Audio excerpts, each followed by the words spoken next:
I would say welcome to Long Beach, but that's really Mayor Garcia's prerogative. But I know he started in LA, and so I'm starting in Long Beach. I just want to thank my fellow mayor because we really do look at this port complex as one area split between two cities. I'm Mayor Eric Garcetti, and it is a great joy to welcome a dear friend, a great American, a once and always mayor, the Secretary of Transportation of the United States, Pete Buttigieg. Please give him a round of applause and thank him for being here. And I will be your MC, so I'm going to keep my remarks incredibly short just to say this. I want to thank the Biden administration, Joe Biden, this cabinet, and this Congress for proving, together with the American worker, that not only Christmas could be saved, but that American competitiveness, know-how, and a desire to rebuild this country is alive and well. We are a strong country. It is reflected here, where you see the source of 1 out of every 48 jobs in America come through these twin ports in this single harbor. So thank you to the men and women of the ILWU for the work that you have done to make this happen. Thank you for the way that folks did not see families, but instead made sure our families could be together this Christmas. I'll come back at the end too. I know there's a request for Spanish and say a couple things, but we only have 13 speakers, so let's get to them. With that, let me invite first the leader of our working men and women, hundreds of thousands of men and women in everything from our hospitals to our docks, a man who himself has come up through the ranks of the International Brotherhood of Teamsters, now heads up the Los Angeles County Federation of Labor, a dear friend and also a great fighter for jobs in America. Please welcome Ron Herrera.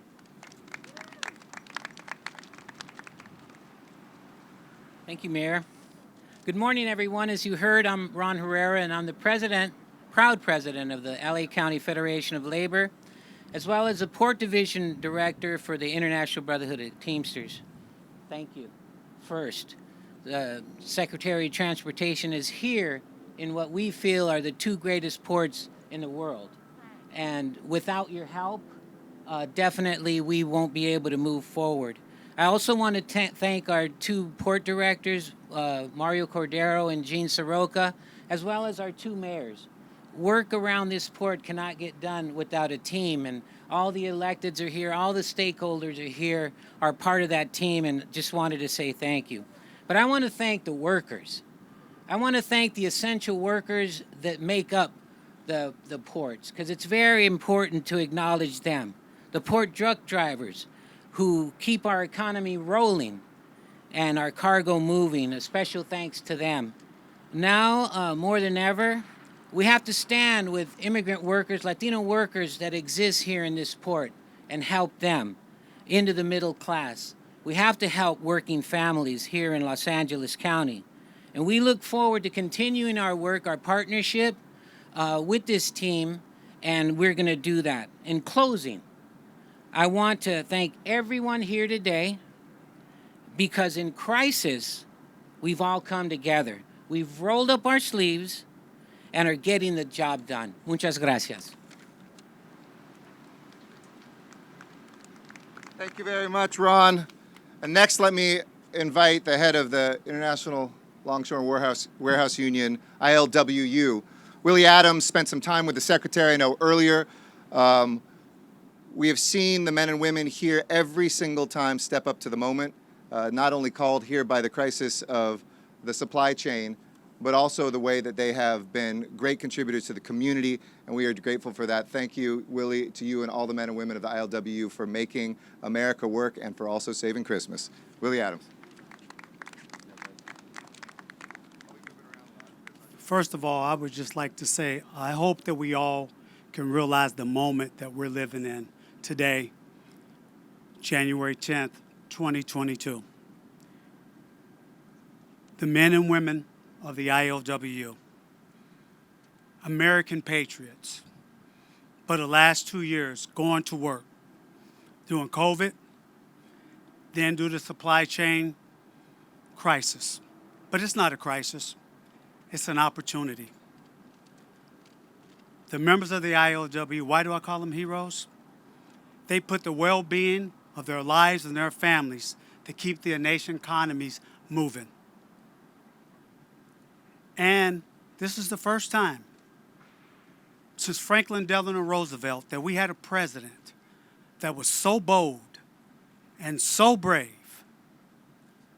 He picked up the phone and he called Secretary Pete and he goes, I want you to bring order out of chaos. He understood very well. Because in 2008, this country was on life support. The economy was hanging. President Obama asked Joe Biden, you go out and fix the economy. He called out to Secretary Buttigieg, and he put a team together. We were together at the White House October 15th. The timeline goes like this. Secretary Buttigieg, President Biden, Brian Deese, Economic Council, Gene Soroka, and Mario Cordero. Our secretary said, Brother Adams, I will be out of the port of LA, Long Beach. He's here, but before that, he sent John Bakari out here. That was October 15th. November 15th, Secretary Buttigieg was going around the country, letting workers and business and everyone knows we got to pass this infrastructure bill, $1.2 trillion. Hadn't been done since Eisenhower. That's bold. That's thinking out of the box. To be bold, you got to go off script. But I want to talk about the men and women of the IOW. Among the 40-some deaths that we've had, they go to work every day realizing the responsibility to the economy. And we have to thank the media and the pundits and everyone who said it wouldn't be a Christmas. There was a Christmas. There were trees. There were gifts under the tree. More than that, Santa Claus showed up at my house, ate the cookies, and drank the milk. There's something when you think there's a crisis, this is an opportunity because our ports have been lacking in the infrastructure. We have our grandparents' infrastructure. This is a bipartisan issue. And why is it that California, with the 5th largest economy, that the Speaker of the House, the Minority Leader of the House, the Vice President of California, one of the ranking Democrats in the Senate, Dianne Feinstein, one of the most progressive governors on the planet, and why is it that we get millions of dollars for infrastructure in the East Coast, the Gulf, and the South get billions? Something is wrong. We have to put our issues in place. But I will tell you, for the working men and women of the IOW, those true patriots and saints, they will keep on working and they will keep pushing it forward because we understand our responsibility to the American people, to our communities, and no longer will we look around the world and go, how come America's not leading again? We look at China. We used to lead the nation. We used to lead the world. Under President Biden and Secretary Buttigieg, we're getting back there. Long live the workers. Long live the Port of LA, Long Beach. An injury to one is an injury to all. Thank you. Thank you for reminding us West Coast, best coast. We appreciate that. We're going to make sure that that's felt in Washington. 2 down, 10 to go. So I'm going to invite 2 port directors up at the same time, POLA and POLB.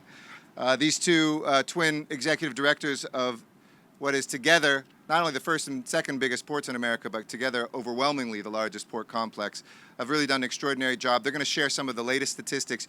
Those of you who have covered this before might say, we've done this press conference before, but we have not, because the work that's come in from Washington, the help that has been able to be delivered here on the ground has truly been game-changing, and it's never been done before. And as Alan Lowenthal and I might say, as Jews, it wasn't just Christmas that was saved.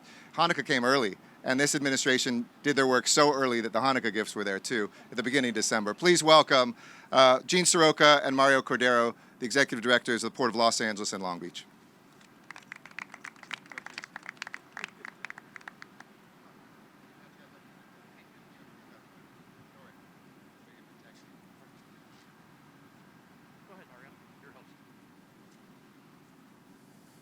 Thank you so much, Mayor. Welcome to the nation's largest port complex.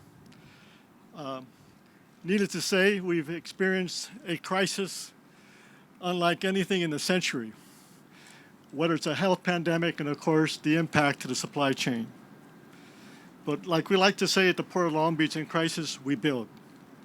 Behind me, you see the new Gerald Desmond Bridge, soon to be named the Long Beach International Gateway Bridge, the second tallest cable-stayed bridge in the nation. Also, you'll see behind me to the left, or my left, the Long Beach Container Terminal, the state-of-the-art terminal. The bridge was a $1.4 billion endeavor. The terminal was another $1 billion endeavor. So I hope you're enjoying this inspiring view. We at the Port of Long Beach welcome the engagement of Secretary Buttigieg and the Biden-Harris administration.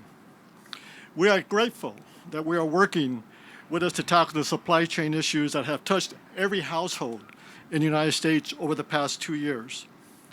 We have made progress thanks to the leadership of the Secretary, President Biden, and our Governor, Newsom. Keep in mind that at this complex, what you see here before you is a movement for 2021 of 20 million TEU containers. No other port complex in the nation approximates half that containerized cargo. Thankfully to the men and women who continue to work throughout this crisis, the essential workers, as Willie referenced, the IOW, truckers, and all the other union labor here that is so essential for the nation's commerce. Together, we are investing in the 24/7 framework to enhance throughput and efficiencies at the Port of Long Beach, the port of choice, to serve the nation's needs for the next 100 years. President Biden and President Buttigieg are fully committed in our efforts to create a new normal of a 24-hour operation to ensure we can clear the supply chain backlog and handle the flow of cargo in the future and whatever crisis comes upon us in the future. The recent $52.3 million grant from the Maritime Administration for construction of our state-of-the-art Pier B rail enhancement facility is a significant statement by the federal government. It supports the kind and far-reaching project that will move cargo faster, improve air quality. It brings the Port of Long Beach to a new league of rail connectivity and will benefit this region for decades to come.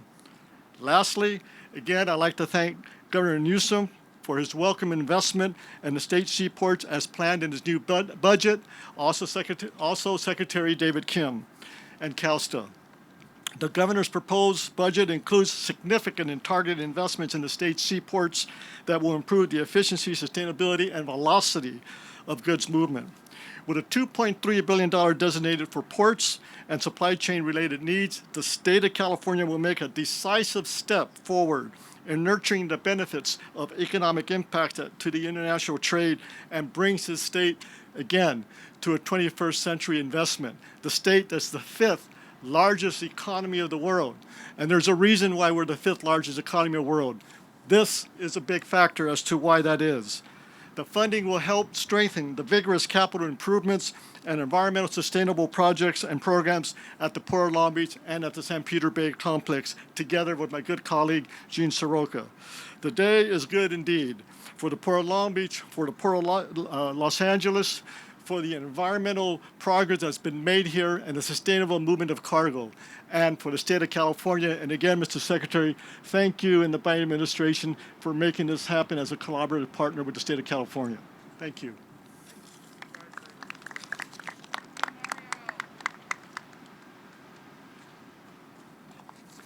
Thanks, Mario, and thank you, Secretary Buttigieg, for your time and effort. Since the day you took office, you've partnered with us, and we greatly appreciate that. Also, the entire Biden-Harris administration, cabinet level and staff, and everyone in between who has allowed us to shine a spotlight on the importance of these ports, the supply chain, and what it means to the American worker and the American consumer. For over a year now, the administration in Washington and our administration under Governor Newsom in Sacramento have continued to work with us, bringing together C-suite partners from the private sector as well as federal, state, and local officials to keep this port complex moving forward.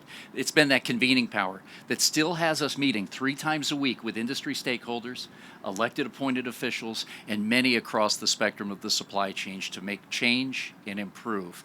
And our unified focus on the American worker has never been stronger.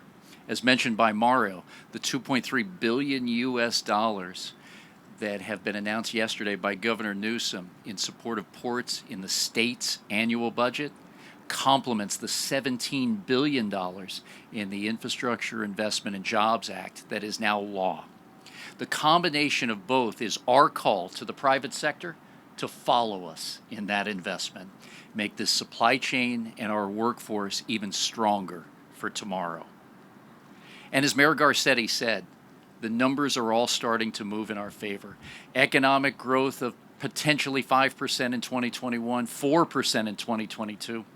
Retail sales 8.5% higher than they were a year ago, while inventories nationwide are as strong, if not stronger, than they were before nightly newscasts shown helicopters flying over our ports and counting ships. The work that we're doing on the ground is paying dividends for the country and the economy as we look forward to the other side of COVID-19. In addition to all of that, there's one other number I'd like you to remember, and that's the $110 million in the state budget and other dollars we can leverage at the federal level along with private sector in the nation's first workforce training center specifically geared to the supply chain and goods movement located right here at the ports of Long Beach and Los Angeles. Mr. Secretary and honored guests, now it comes time to do the work. And we're on the ground and we're pushing every day, but we thank you for your unwavering support across the board. Thank you. Thank you, Gene and Mario. And for those of you who are keeping track, since we've had the fee threatened, which we've pushed off every single week, 60% of the backlog cargo has now been moved out of the port of Los Angeles. I'm sure there's a similar number in Long Beach as well. So thank you, Gene, for that extraordinary work. 4 down, 6 to go. We have next 2 extraordinary women who are part of our amazing county leadership. Our chair of the Board of Supervisors and the supervisor for this district. Both of them former members of Congress. Also one a former cabinet member herself. Our chair, Hilda Solis, and the woman who termed that this complex is really America's port, not just the Port of LA and Long Beach, Janice Hahn, a former colleague of mine on the City Council, and we're so pleased to have them both. Please, if you can start with the chairwoman of the board, and then we'll hear from Janice Hahn next. Thank you. Thank you so much for the introduction. And I do wear 2 hats. I'm currently serving, representing the Board of Supervisors in District 1 and chair of the board for LA Metro.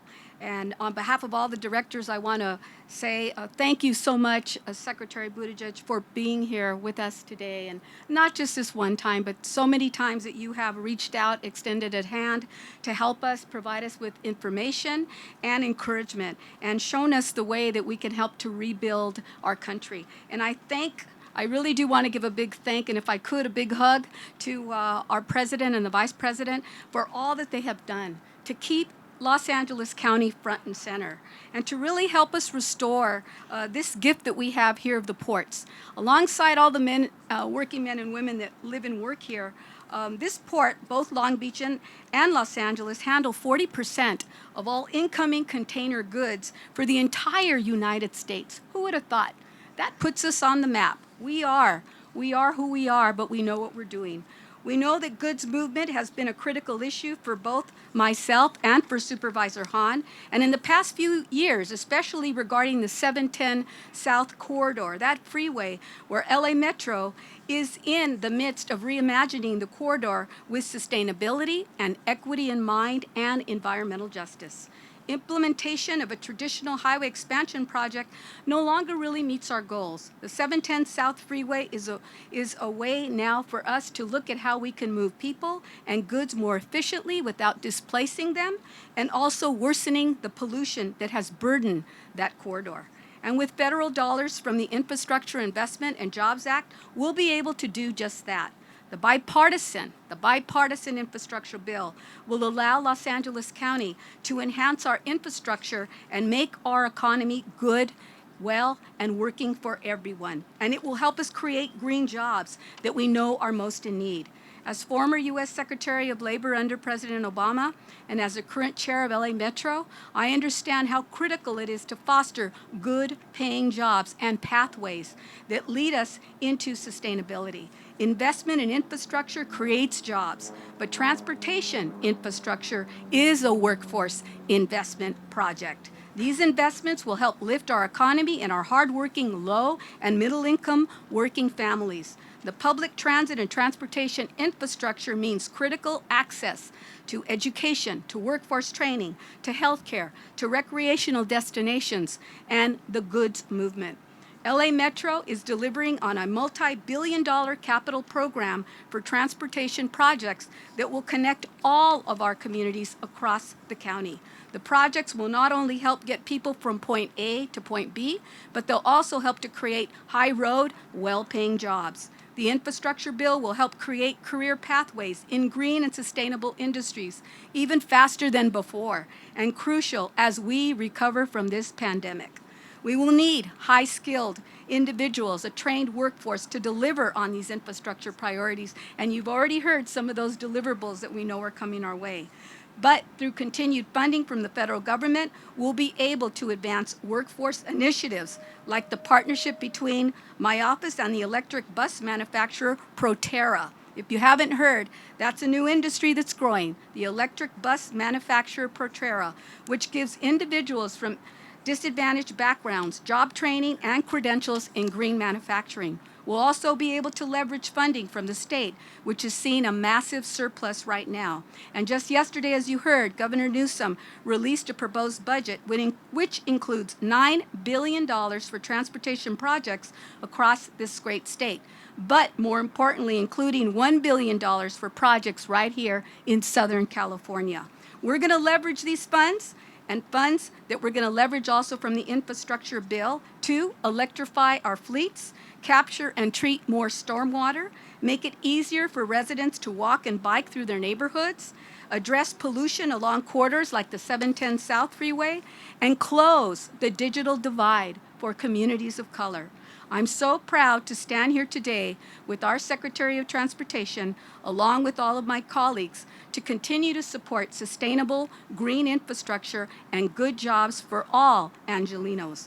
I want to thank you and the rest of the Biden administration, Mr. Secretary, for your uplifting works on behalf of our communities. Thank you so much.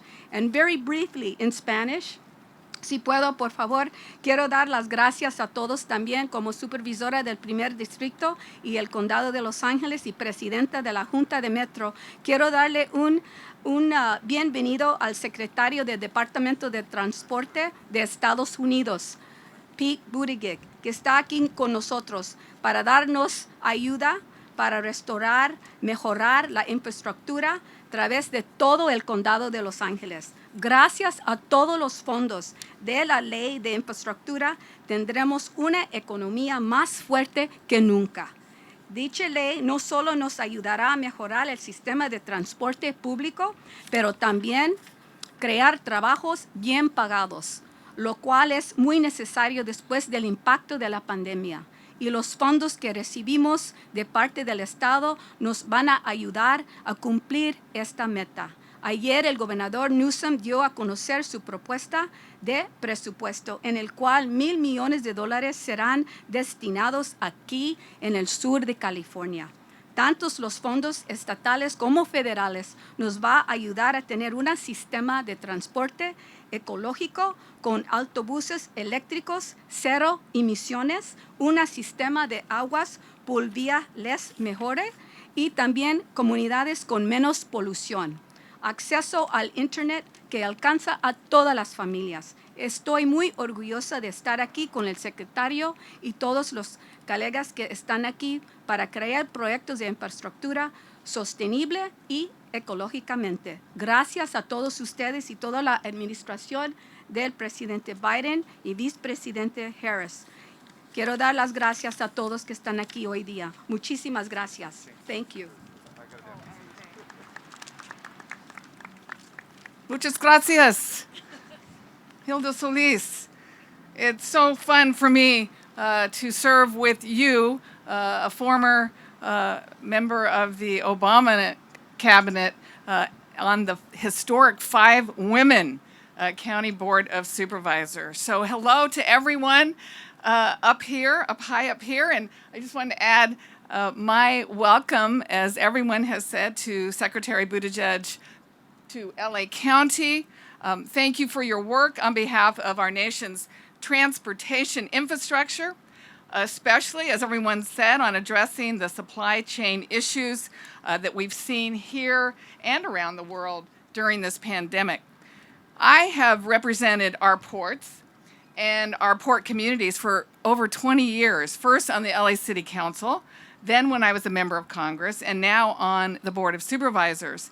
And I know how important our ports are to our nation. And that's why when I was in Congress, I started the first ever bipartisan Congressional Ports Caucus so that I could elevate ports in our national dialogue and get them the federal resources that they need, and convince the rest of the members of Congress that if you want to talk about the economy and jobs, you have to talk about our ports. They're the backbone of our economy, and the men and women who move the goods are the backbone of the goods movement industry. And our ports are gateways to the world for American manufacturers, and they support millions of jobs.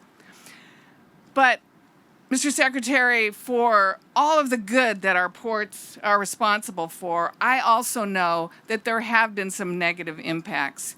I represent the port communities of Long Beach, Wilmington, San Pedro, all of the gateway cities along the 710 corridor that Supervisor Solis was talking about. And while the rest of the country counts on our ports to make sure that their flat screen TV is in stock for Christmas, the communities that I represent bear the burden of the congestion, the air pollution. For years, this area was even known as the diesel death zone.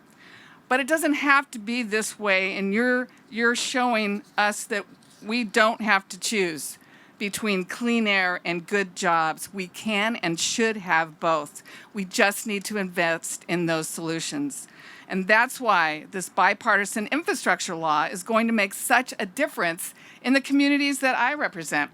It's an unprecedented funding stream for projects that not only make our goods movement system more efficient, but lifts the burdens off of our communities. The law includes that $17 billion in funding for port infrastructure, including $52 million for building the on-dock rail right here at Pier B in Long Beach, so that containers get unloaded directly from the ships and right onto the rail. That's going to mean thousands of those containers are diverted off the dirty trucks and off our freeways and onto the Alameda corridor, which will be a big difference for the communities. And this infrastructure law also invests the $7.5 billion into a national network of electric vehicle charging stations. And I know a lot of people think of these charging stations as being used by commuters who happen to drive electric vehicles, but this is really about the future of charging those zero-emission electric trucks of the future, which are coming soon, and helping us to once and for all destroy that diesel death zone.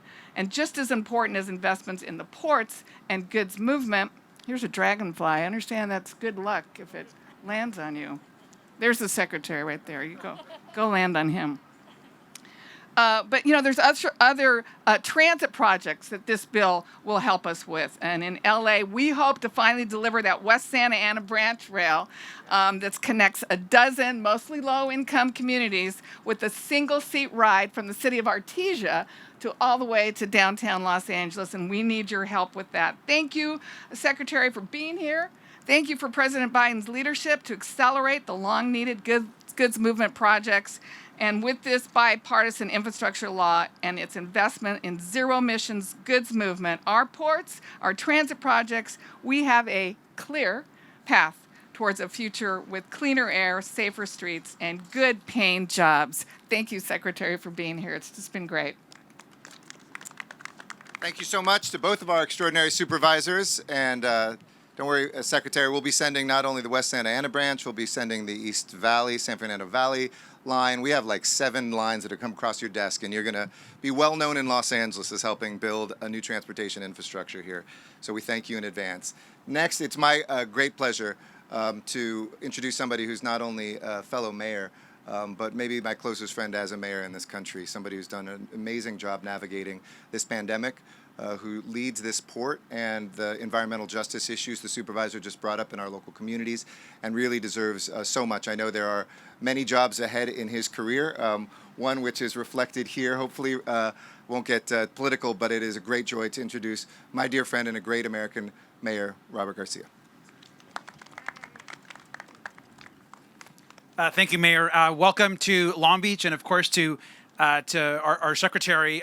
Very grateful. He actually spent his morning meeting not just with our port officials, but also with our labor representatives and community members to talk about the issues that our ports are facing and around infrastructure.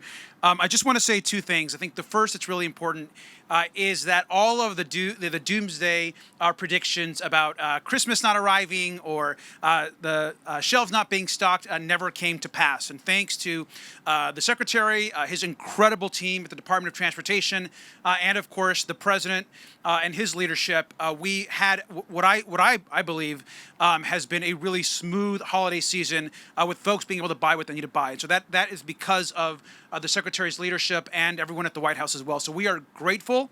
I know on behalf of Long Beach, Los Angeles, the country, thank you. And it's important to note that this would not have happened without the direct intervention of the President.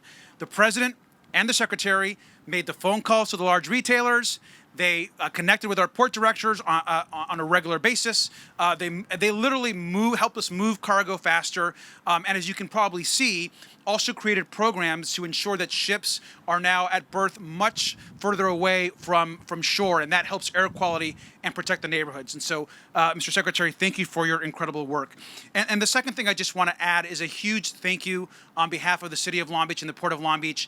We have received this incredibly large grant in this first round of infrastructure dollars for ports, about $52 million. To create this rail to terminal system that again will make our ports more sustainable and get ports moving much faster. And so thank you, Mr. Secretary, for being here. We're proud to have him here and in Long Beach and Los Angeles. And just briefly en español, más voy a decir que nos da mucho orgullo a tener el secretario acá en la ciudad de Long Beach y Los Ángeles. Él ha visto todos los puertos acá y yo sé que él va a traer nosotros los recursos para la infraestructura que necesitamos para tener los mejores puertos en todos Estados Unidos. Muchas gracias. Thank you, sir. Thank you very much, Mayor. And next, we've had an amazing partner in Governor Newsom, and I want to thank him as well for the budget that was just put out, that put on the table money for training to protect the jobs of the future for our ILWU, Teamsters and others. It'll be a model in this country, one we look forward to doing jointly with this administration, which I know is excited about it too, that put money on the ground to continue some of the work of what Mayor Garcia mentioned as well, to help us get around rail lines and other places where there's bridges so that both the trains and the trucks can get in and move this cargo more quickly, and who's been a great environmental champion to make sure we get to those zero-emission buses. The leader for Governor Newsom has been his Secretary of Transportation, our Secretary of Transportation, who's also done a great job in Washington, D.C. in the previous administration, not the Trump one, the one before that. And I want to thank him for his great leadership. Please welcome Secretary of Transportation for the state of California, David Kim.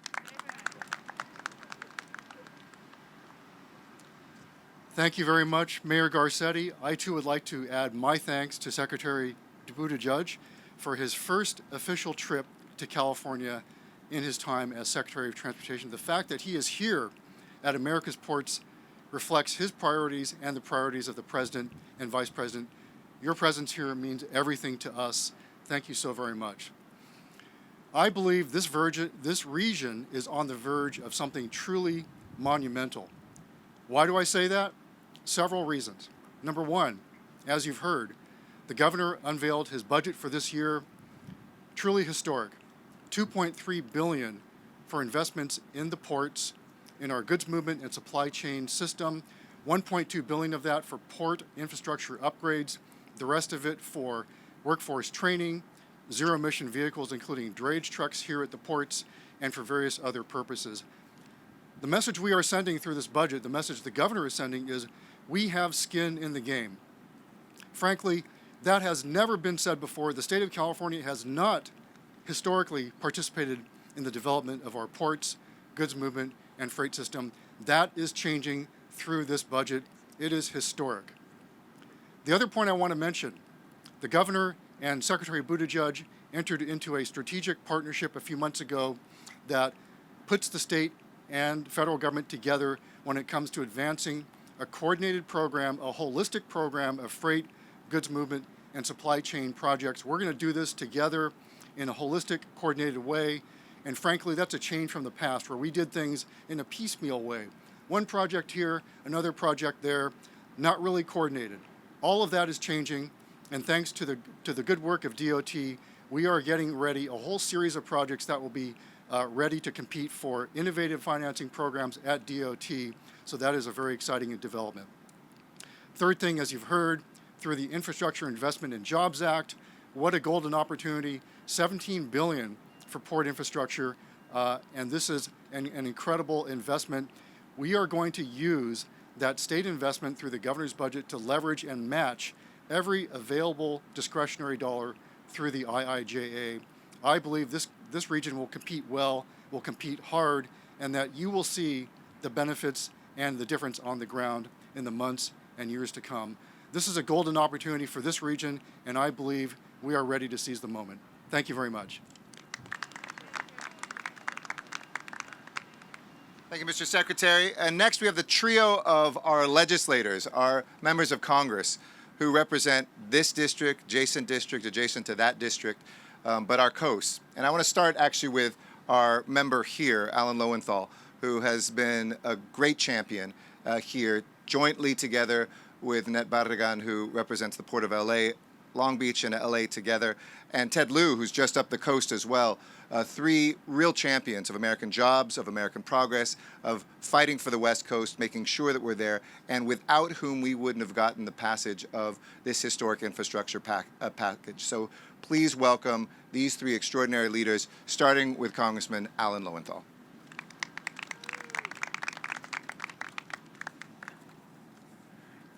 Good morning, everyone. It's a pleasure to be here and join everyone. And let me echo others in welcoming Secretary Buttigieg to Long Beach and to LA. I've represented, as pointed out, the Port of Long Beach, first as a city council member, then as in the California State Assembly, then in the California State Senate, and now in Congress for 30 years consecutively. I'm proud to serve on the Transportation and Infrastructure Committee in Congress, and I'm also proud to follow my dear friend Janice Hahn in now chairing the Congressional Ports Caucus. I can say confidently that there's no precedent for the crisis which has rocked our supply chain for the last 18 months. But we as a nation and as this administration and Congress, we are responding. The administration has stepped up to coordinate between stakeholders, find solutions, add capacity to our supply chains, work with the ports, and Congress has held hearings, passed unprecedented resources to address what are decades of underinvestment. Delays, as we've heard today, are falling. We have avoided the holiday crisis, and more funding is on the way. As we've already heard, the Infrastructure Investment and Jobs Act is going to deliver and is beginning to deliver billions of dollars to our ports, to intermodal connectors, and to freight and to key freight corridors. It's critical that these funds are targeted at the most nationally significant projects like those here in Long Beach and Los Angeles. But I also want to point out, and as some members have, people have addressed, to highlight the critical programs to address and reduce the environmental impact of goods movement, including new grants now that have been put out to reduce truck idling, but really to make sure that any projects include our frontline communities and we reduce pollution. I want to say that the Build Back Better agenda, which we must put into, we must pass out of the Senate, must build on these successes with billions more for ports, which will expand capacity and critically aid in our transition to zero-emission operations. Just in closing, I'd like to say all of these are still only a first step. They are, in and of themselves, tremendously important, but not enough.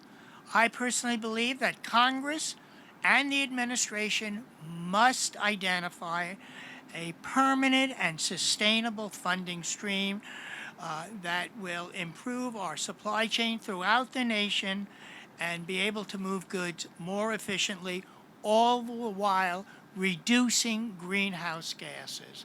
That's the charge before us, and the federal government is going to have to play on an ongoing basis a role in that. So make no mistake, we're struggling with some of the most challenging issues in the history of the modern economy. However, the state, the ports, the Congress, and the administration are stepping up to meet this moment, and I'm proud to be here as a member of Congress. Thank you.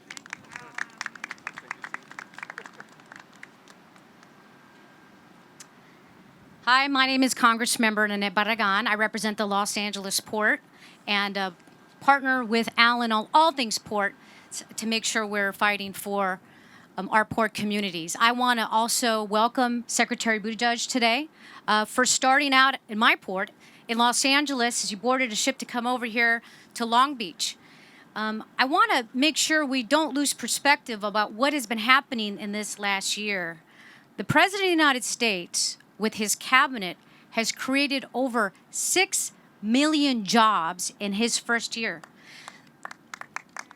Absolutely, that's causes for a round of applause. This is the greatest ever job growth in American history. Unemployment is down to 3.9%, and jobless claims are at historic lows. Now add on that the jobs bill that we're talking about today, and that's what it is. It's a bill designed to create jobs as well as investing in our infrastructure.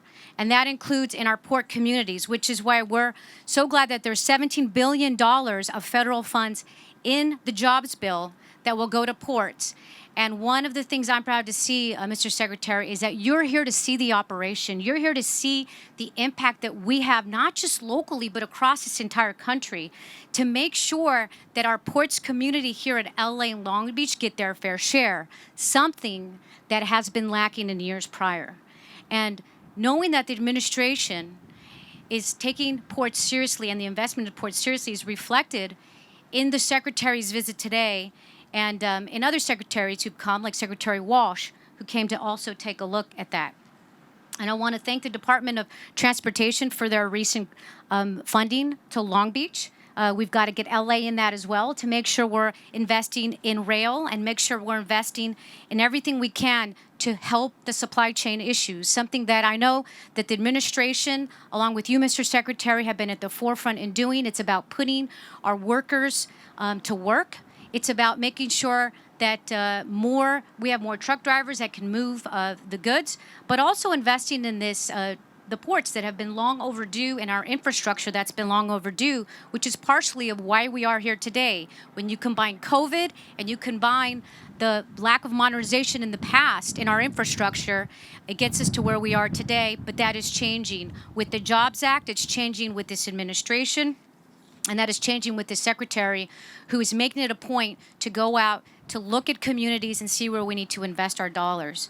Now, I also want to quickly touch on the environmental justice issues. As we know, the backup of our ships are causing impacts to our community. We know the truck traffic that comes in and out from the Inland Empire and across to Los Angeles along that 710 corridor. You can just go down there and count the trucks, the big rig trucks that are there, and the impacts those have on their community have led this area to be called a diesel dead zone, and we need to address that. And the second piece of that is in the Build Back Better Act, which is why it's so critically important that we in Congress continue to push to get these critical infrastructure dollars on the first part, but the other dollars that are in Build Back Better, which are also part of one of my bills called the Climate Smart Sports Bill that would invest billions of dollars right here to go to zero emissions, which is the other key component on finishing the work that we have to do to modernize our ports. And so I just wanted to thank you all for including me today, for being here today, for being able to welcome the Secretary. It's investments in the jobs bill and one that was done on a bipartisan basis, but it's also investments in Build Back Better that are so important for our nation's economy, the quality of life in our ports community, and the environment. Thank you.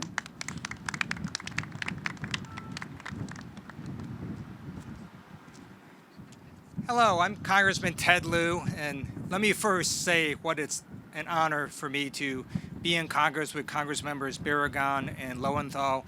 I see firsthand the great job they do representing their constituents in the ports of LA and Long Beach on Capitol Hill.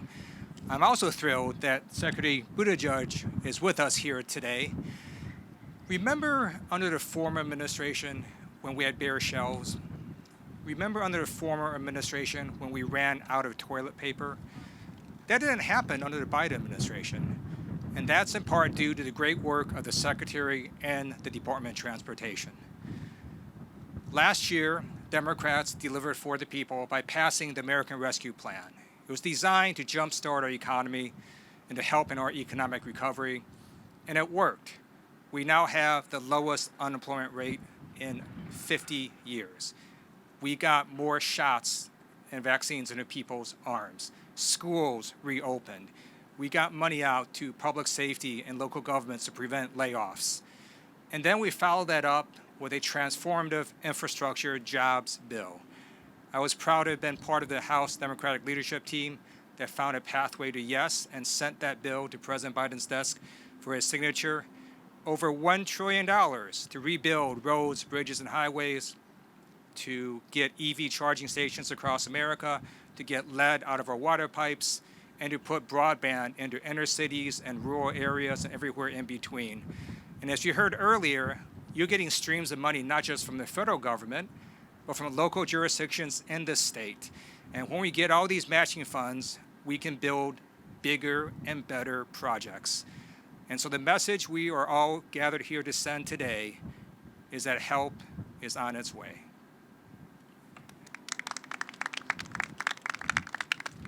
They say short speeches win elections. I'm voting for you, Mr. Lieu. I'm voting for you. Thank you. Well done. And thank you to everybody. Now, the main event, what a personal joy and privilege it is to introduce another dear friend, not in the political way people say that, but truly a dear friend, a great American, somebody who years ago somebody said, oh, you guys have so much in common. You both served in the Navy, you both studied in England, you both are mayors, both have Mediterranean roots. You guys should really get to know each other. And one of the joys of my public service life has been finding in Pete Buttigieg a great American and a great human being. Now a father and a husband. Those titles weren't part of his bio when I first met him. Somebody who represented an area just north of where my wife grew up in Indiana. Somebody who comes from the heartland but always speaks from the heart. One of the smartest people you will ever meet, let alone in public life. And I got to say, while our president and this entire administration deserves credit for saving Christmas, this is a man who saved Christmas. And in español, este secretario salvaron la Navidad.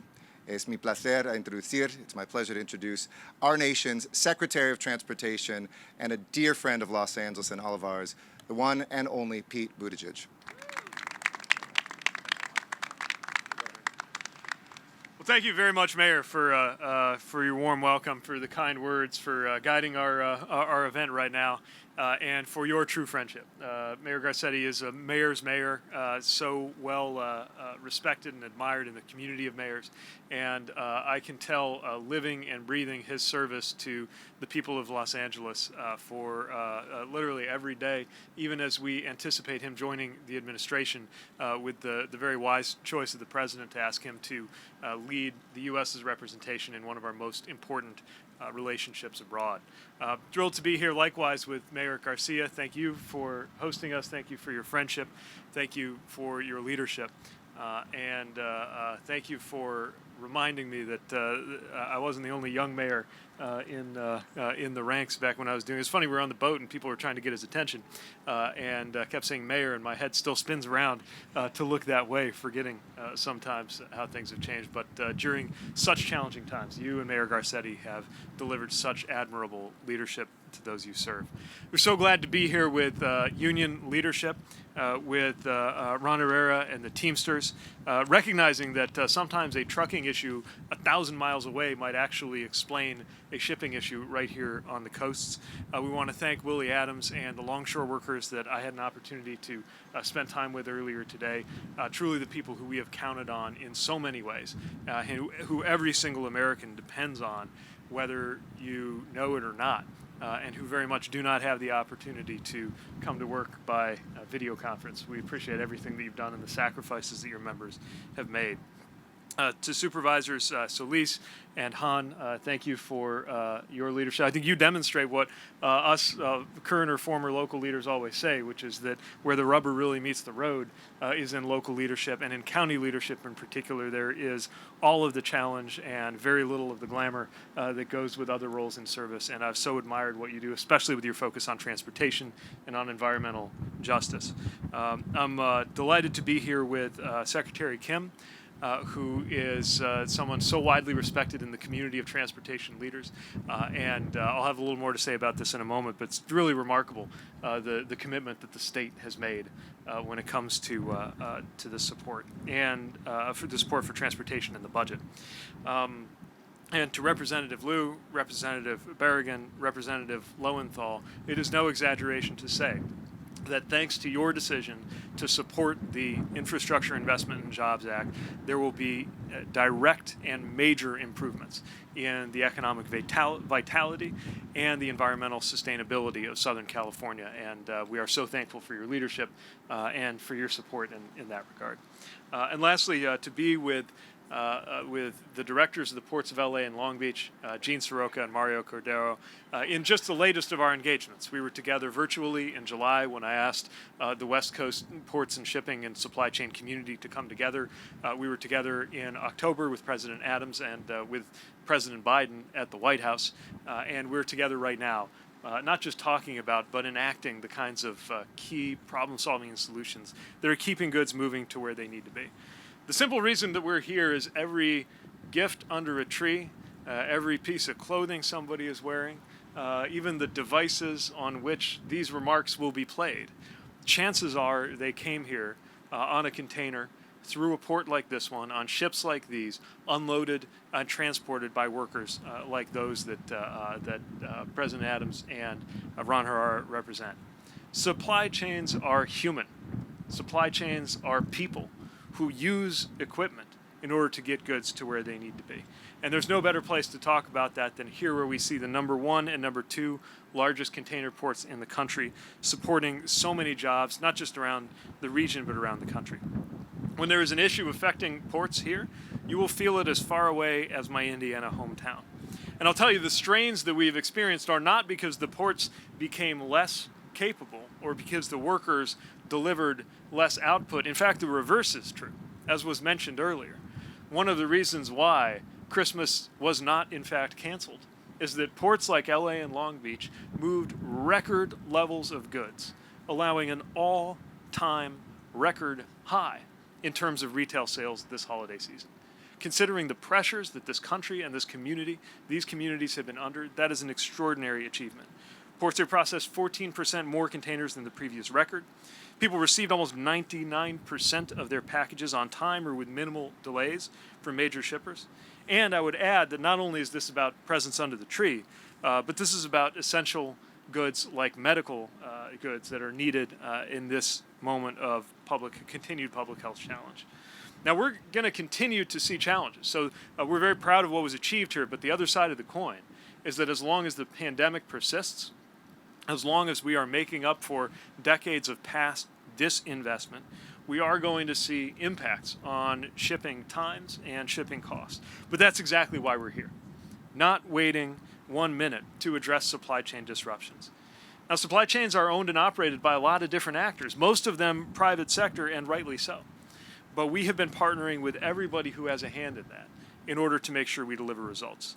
We're partnering with the state of California, and I'm delighted to team up with Governor Newsom on the emerging projects agreements that will lead to a fast track for access to financing of over $5 billion for infrastructure projects that bear on our supply chains.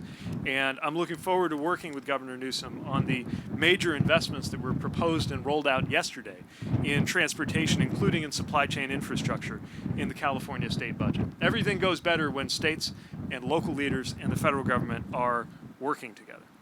We've partnered with the Department of Transportation, with Port Envoy John Porcari, and with the ports leading the way on 24/7 operations, on fees that help to motivate shippers to move their products more quickly, on ways to prioritize medical supplies, cutting sometimes by weeks the amount of time that life-saving supplies got to where they were needed.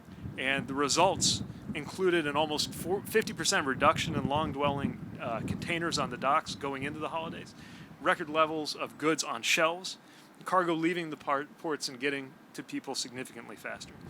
We're also very supportive of the new system that keeps these ships further at sea in order to reduce the impacts on air quality. Although I want to note this does not mean that the issue has been solved. It's not just how many ships can you see, it's how many ships are on their way. And that's what we're trying to make sure we clear the way for going forward.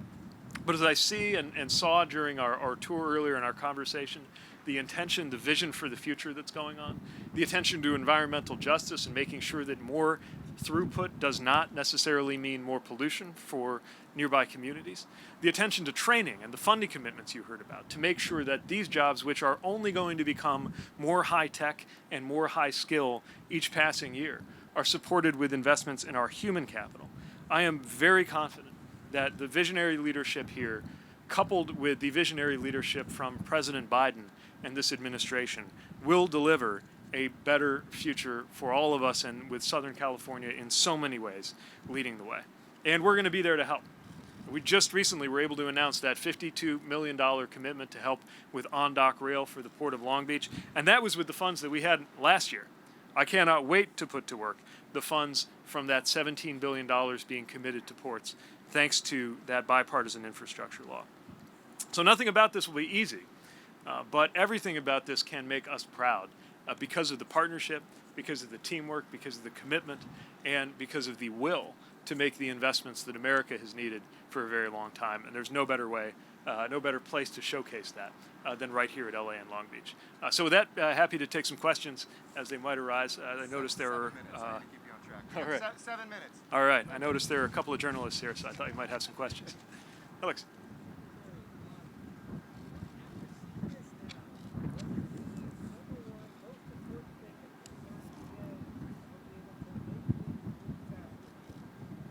Well, the number one thing is supporting the human beings who actually operate all of this.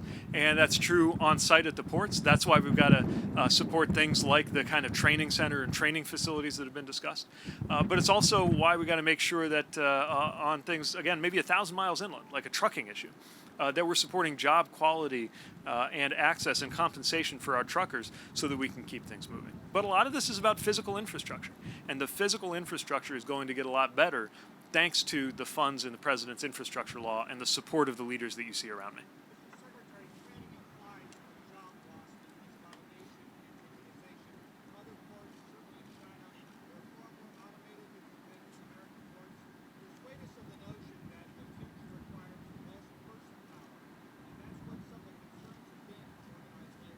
Well, this is exactly why we're in dialogue with organized labor, to make sure that the innovations that are coming in transportation technology are good for workers as well as good for the bottom line. That doesn't happen automatically, but it can happen. When the ATM was introduced, many people thought that would mean the end of the employment of human beings in retail banking. The opposite wound up happening. It's just that the people, the tellers, wound up doing slightly different functions. And when you look at what it takes, hopefully you have to do nothing more than physically look at the cranes to understand. But these are very high skill and very high responsibility positions that are needed in order to operate these ports. So yes, some of the tasks associated with doing the work that the longshore workers do every day will evolve. will become sophisticated and complicated in new ways. But that human factor is never going to go away. And it's very important as we look at these new technologies to assess them, first of all, to see if the automation or the other technological developments deliver on the promised efficiency gains, because they often will not.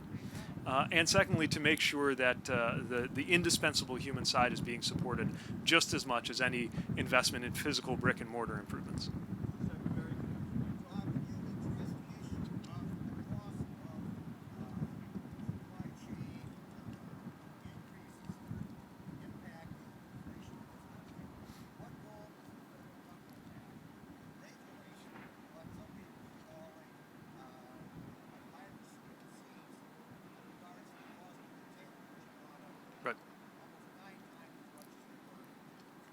So there's no question that when you have a scarcity of access to shipping, you're going to see upward pressure on prices, and that's going to be part of our challenge when it comes to inflation. I would break it into two parts. When there's actual wrongdoing, there will be enforcement, and that is something anytime that the administration sees it, that the president has directed there be action, and that's true on anything from any evidence of gas price gouging to anything affecting goods. But also a lot of this is market forces, and what we have to do, knowing that nobody wants the federal government to own and operate warehouses or grocery stores or shipping companies, but we do have a responsibility to make sure that the physical infrastructure that those private sector supply chains sit on are well maintained, and that there is the right kind of coordination among the different players. That's why we sat down virtually at the White House with leaders from the shipping companies, from the retail companies, and from the people who are directly involved in ports and trucking to talk about how we can better coordinate to get goods moving to where they need to be. That improves the effect on prices. Anytime there's evidence of that, then that is something that requires vigorous enforcement.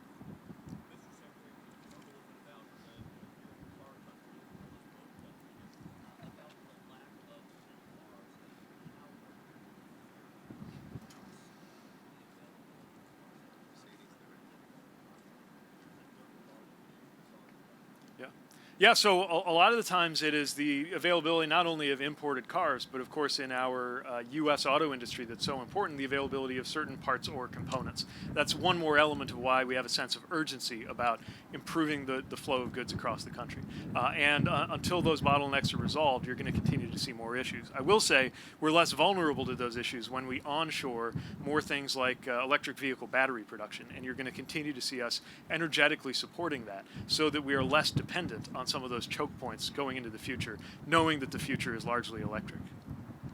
There's a set of new cars just behind the Secretary. There we go. There you go. Yeah. All right. Any other questions?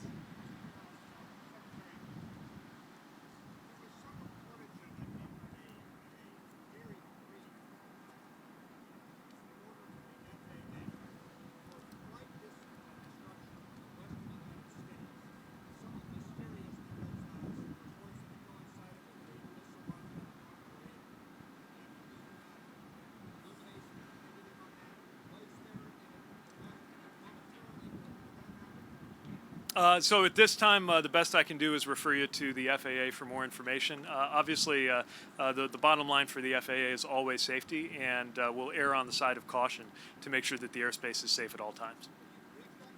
What's that? Again, that's as much as I can say about it at the moment. All right, last question.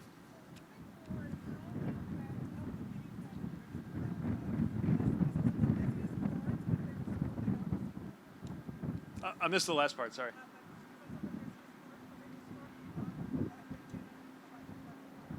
Well, that's one of the reasons we're so excited about this federal bipartisan infrastructure law, right? I mean, the formulas alone are directing billions of dollars to the state of California. But I would also say when it comes to those competitive grants that my department will be administering, I expect Southern California to be very competitive. And I say that having seen not just the pride, but the effectiveness of the people that we've been engaging with.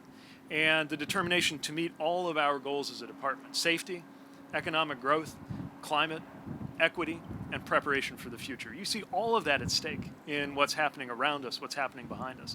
But the other thing I would point to is the alignment and the partnership at all of the different levels that you see represented right here: city, county, ports, federal, state. That doesn't happen everywhere I go. And so at the end of the day, it's going to be folks on the ground, these local officials. Komeya is here with the MPO that will be deploying a lot of these dollars. Having that kind of alignment is critically important, and one of the reasons I'm optimistic about how Southern California will fare as these funds increasingly flow. Thanks again for the opportunity to be here, and thanks to our fantastic leaders here for all of your work. Thank you all very much. I want to thank Komeya Jise as well from SCAG, Bonnie Lowenthal, one of our port commissioners, Balvio Alvera from ILWU. Thank you all, and have a great day.